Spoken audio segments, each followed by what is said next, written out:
Thank you, Jim. So the goal of this session was to invite these three practitioners from the three different regions of the country to really showcase their efforts, their successes, their lessons learned. So the first thing I'd like to do is thank each of you for being here and doing that.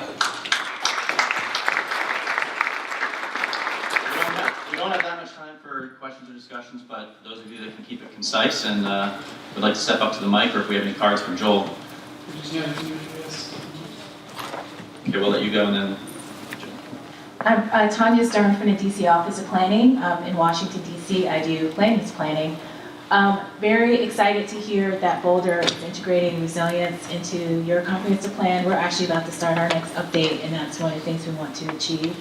But I really had a question about the community engagement part. I feel like this is resilience is an initiative that I've worked on with other agencies that do hazard mitigation, climate adaptation. So we're all educating each other, and I think we all get it now, but the next stage is how do we educate the public so that they understand that all these issues are really significant and that they play a role. And so I'm interested to hear about some lessons learned from what you've done in the Bay Area as well as Boulder, either things that worked well or things that didn't work so well.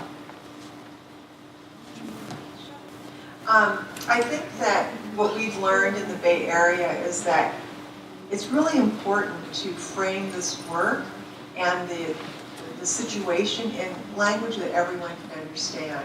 In our latest round at ABAG on the hazard mitigation planning, we brought in a team of community engagement experts who worked in public health.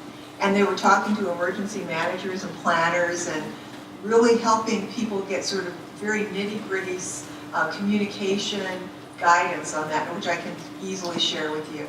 The other piece is that we've created a kind of unintentionally a good network of community organizations, neighborhood leaders throughout the Bay Area through this HUD project that we worked on prosperity and social equity. And everything that I think was worked on with that community, with those communities, was again very practical, very down to earth.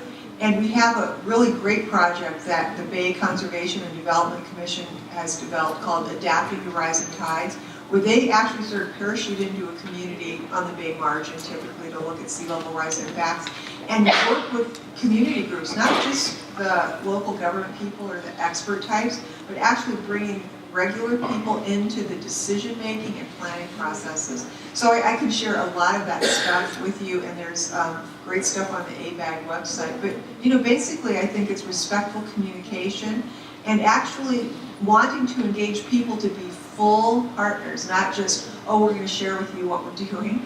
You make decisions from the community perspective. Excellent. Yeah, I mean, so you saw from our survey that the general perceptions that Boulder does not do a great job in empowering the citizens or the public in these processes, and it's an ongoing challenge. As we're doing the comprehensive plan update, there is a very extensive outreach plan that involves multiple town halls, right? So come to our session, speak for your 2 minutes, and so it is a very difficult transition that we're trying to go through. In terms of, and I can speak about some of the specific new technologies we're trying to use. We're trying to diversify this sort of the platform by which we're disseminating information, but it's really still not, in my personal opinion, one where people can provide important feedback and have it reflected back to them in the outcome of the plan or the process. And struggling with that a little bit. There's a different sense of feelings on that. In terms of messaging resilience, I think for the most part, since we've gone through a couple of disasters recently, although it's an amorphous concept, and if you really get bogged down in a strict definition, I think you lose people. Most people have an inherent sense of what resilience means to them, right? And so it hasn't really proven all that difficult, to be honest. The more you delve into it's got to mean this, the more you lose people. But at an individual level, I think most people feel that they're resilient or can recognize the lack of resilience in their neighbors or those sort of things. So sort of building on that and scaling up through neighborhoods and systems is the way we're going. I was going to say at the state level, outreach and education was one of the work groups that we had, and we really thought it was beneficial to target the audience. And certainly for homeowners and sea level rise, we could look at their pocketbook and tell them, we don't even need to tell them that their insurance rates through the Bigger Waters Act is going up. So, that brings into the table.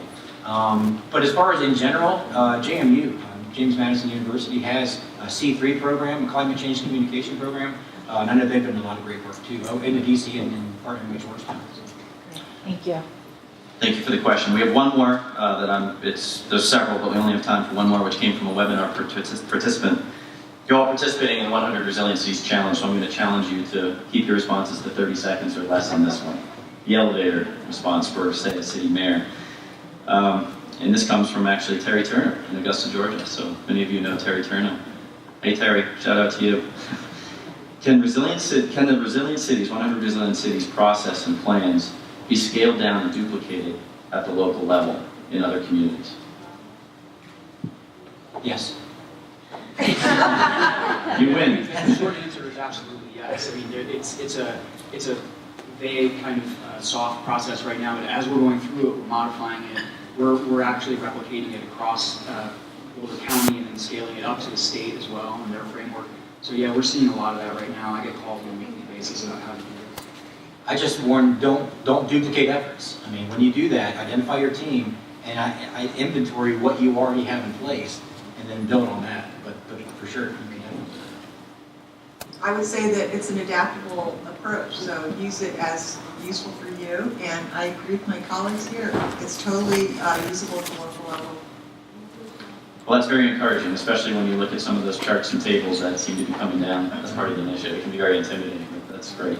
So again, thank you for all for being here, and especially to our panelists for a great session, and they will be sticking around, I imagine, for those who are